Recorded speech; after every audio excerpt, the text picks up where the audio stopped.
everyone, welcome back to my channel. In today's lecture, I am going to explain what are the advantage of having armature on a stator. Okay, in case of DC machine, we put the armature on a rotor part and the field on a stator part. Okay, but in case of alternator or we can say synchronous generator, we put the armature on a stationary part and the field on a rotating part. There must be some advantage. That's why we are putting the armature on a stationary part. Okay. Let's see the first advantage. This is the first advantage, that output current can be led easily directly from the fixed terminal of a stator without using brushes. Okay, if you put the armature on stator, okay, over here, this is the stator, okay, this is the stator, and this is the rotor. Okay, this is the rotor.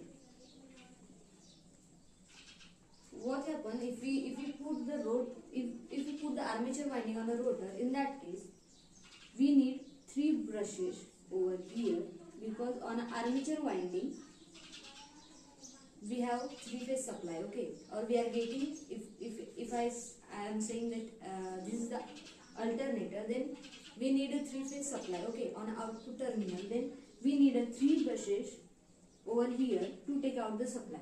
Why we need brushes over here? Because it's rotating. Okay, to take a supply out of rotating part, we need brushes to take out the supply. Okay, so we need 3 brushes, means excessive accessories. Okay, but if you shift this rotating armature to stationary armature, in that case what happens?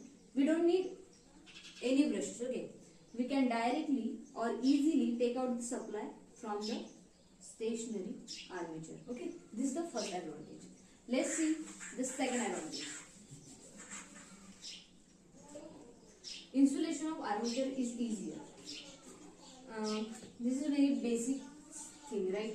This is the, if you put your armature on rotating part, okay, then insulation will be difficult. Why I am saying this? Because on your armature, if we consider armature on rotor, okay, this is the armature on a rotor. In that case, as you know, on armature we are getting 3-phase supply. Okay, 3-phase supply. So for the 3-phase supply and on field, what is the supply of the field? This is the DC supply. We give DC supply to the field. Okay, this is the case. Okay, this is not the actual thing in alternator. We are just considering that we put the armature on a rotor. What will happen if we put the armature on rotor? In that case, we have 3-phase supply. Okay, we have 3-phase supply, or we are getting 3-phase supply from 3-phase output current. Okay, in that case we need to insulate it. Okay, insulate it.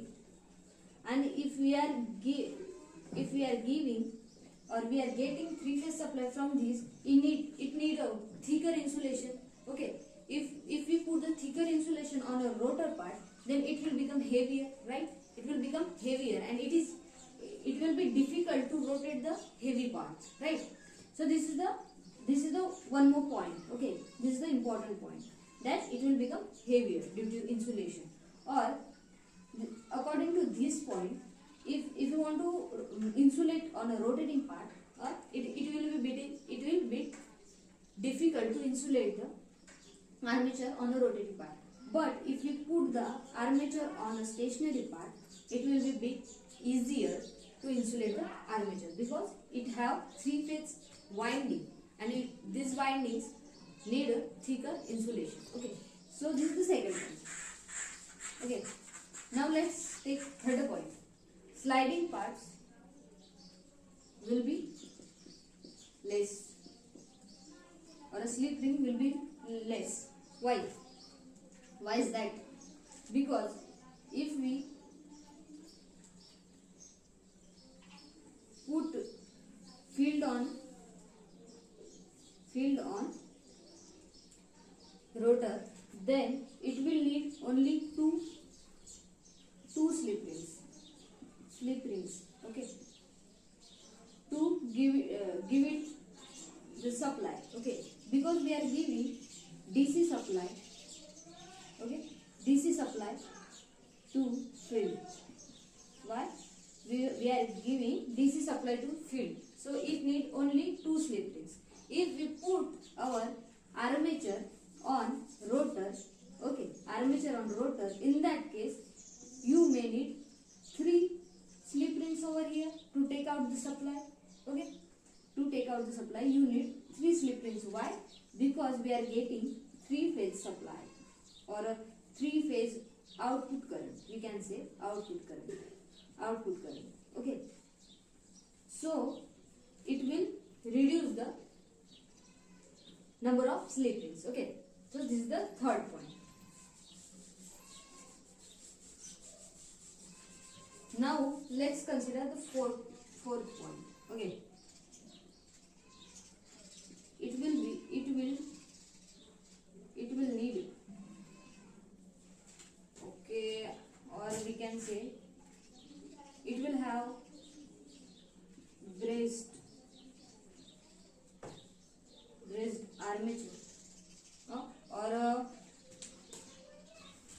we can say armature winding can be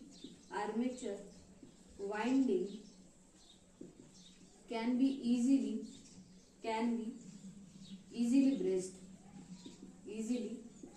braced. Okay,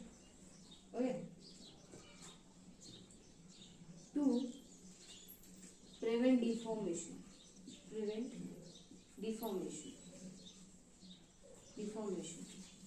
Okay,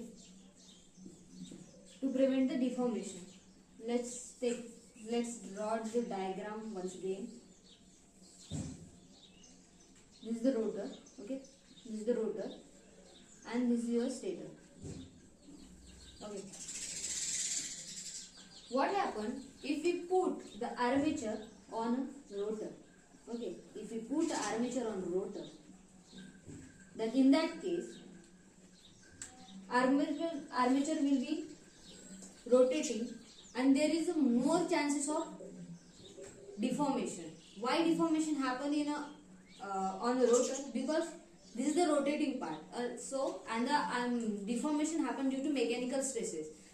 If we rotate the armature, which is heavier than the field winding, okay, if we rotate the armature winding, in that case mechanical stresses will be more, right? Why mechanical stresses will be more? Because the armature winding is heavier than the field winding, right? So if you put the armature on a rotor, there will be deformation. There will be more chances of deformation. Okay, and if the deformation happens, the consequences will be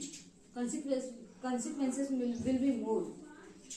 What are the consequences of the deformation? There will be short circuit current.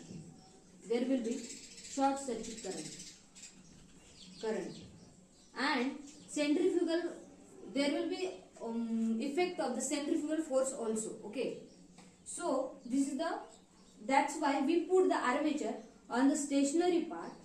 Okay, because this is not the rotating part, this is the stationary, so there will be very less chances of deformation. Okay, and there is no short circuit current and there will be no centrifugal force on that.